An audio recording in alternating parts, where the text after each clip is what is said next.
Hello guys.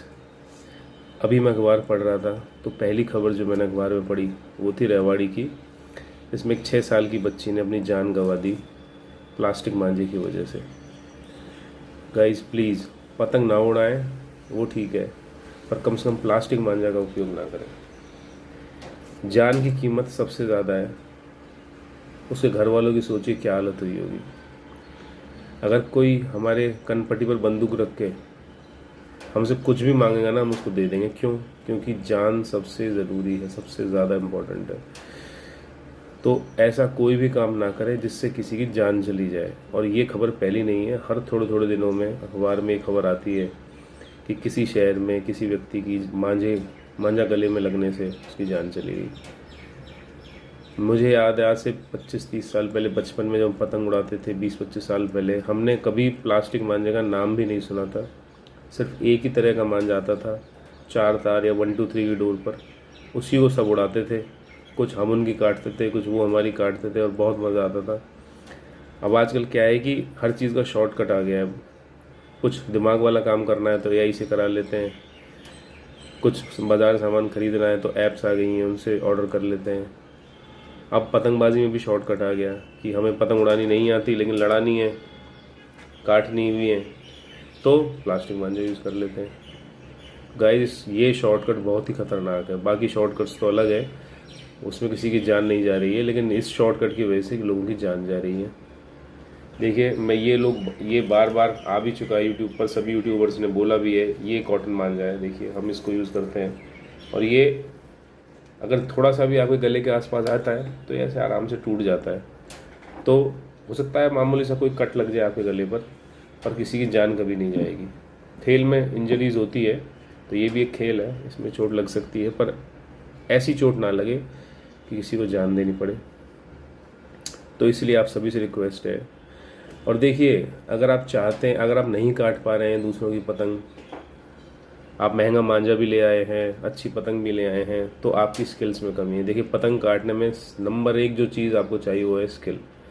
अगर मेरे पास बहुत एक नॉर्मल सा साधारण सा मांझा है, साधारण सी पतंग है, लेकिन मेरे पास स्किल है, तो मैं हर उस बंदे की पतंग काट सकता हूँ जो मुझसे स्किल में कम है लेकिन अच्छी डोर उड़ा रहा है, अच्छी पतंग उड़ा रहा है। तो अगर आप पतंग काटना सीखना चाहते हैं तो उसके लिए आपको डेली थोड़ा टाइम इसको देना पड़ेगा पतंगबाजी को। और मुझे याद है बचपन में जब त्यौहार आता था, राखी पर हमारे यहाँ पतंग उड़ा करती थी, तो हम ऑलमोस्ट ये मान लीजिए 1 या 2 महीने पहले पतंग उड़ाना शुरू कर देते थे। तो उससे आज भी हमारी प्रैक्टिस इतनी है कि हम आसानी से पतंग काट देते हैं। साधारण मांझा हो, मैं साधारण मांझा ही खरीदता हूँ, कोई बहुत महंगे मांझे में लाता भी नहीं। तो प्लीज़ ऐसा कोई काम ना करें, ऐसे किसी भी तरह का मांझा यूज़ ना करें। और देखिए, अगर आप सिर्फ त्यौहार पे पतंग उड़ाते हैं तो आप 1 रील 2 रील मांझा ला सकते हैं, उससे आराम से आपका त्यौहार बन सकता है। 2 रील मांझा काफ़ी होता है एक दिन पतंग उड़ाने के लिए। तो और वो इतना कॉस्टली भी नहीं पड़ेगा। और ज़रूरी नहीं है कि आप बहुत ब्रांडेड मांझों के लिए जाएं। मैं तो कभी भी सजेस्ट नहीं करूँगा कि बहुत महंगा मांझा खरीदें। ओरिजिनल डोर पर एक एवरेज सा मांझा आप 200 रुपये रील या 250 रुपये रील में आपको आराम से मांझा अच्छा मिल जाता है। तो वो मांझा उड़ाएं और एंजॉय करें। त्यौहार पतंगबाजी एंजॉय करने के लिए है, ये कोई ऐसा कंपटीशन नहीं है कि हमें सबकी पतंग काटनी है। तो इसके लिए हम चाहे प्लास्टिक का तार उड़ा दें, चाहे लोहे का तार उड़ा दें, देखिए ये सब नहीं करें। और रेवाड़ी में खुद भी गया था, इसलिए मुझे ज़्यादा फील हुआ। मैं भी तीज पर रेवाड़ी गया था, हमने पतंग उड़ाई थी और मैंने देखा रेवाड़ी में बहुत ज़्यादा प्लास्टिक का मांझा उड़ता है। इस मामले में हमें जयपुर से सीखना चाहिए। जयपुर में जाता हूँ मकर संक्रांति पतंग उड़ाने, वहाँ पर मैक्सिमम लोग 1 2 3 की डोर उड़ाते हैं। मैं मार्केट गया 8400 की डोर खरीदने, तो मुझे 8400 की ओरिजिनल डोर मिलने में मुश्किल हो गई, क्योंकि वहाँ सिर्फ और सिर्फ 1 2 3 ही मैक्सिमम यूज़ किया जाता है। तो इस तरह की हमारी पतंगबाजी का कल्चर, ये देखिए ये कल्चर है, इसे हमें बचा कर रखना है। तो एक बार फिर मेरी सभी से रिक्वेस्ट कि प्लास्टिक, नायलॉन और मेटल का धागा या मांझा बिल्कुल भी ना उड़ाएं। और कोई उड़ाता है तो उसकी भी कंप्लेंट करें या उसको समझाएं या उसको मना करें। बहुत से ऐसे शहर हैं या कुछ ऐसे शहर भी हैं भारत में जिनमें पतंगबाजी पूरी तरह से बैन है।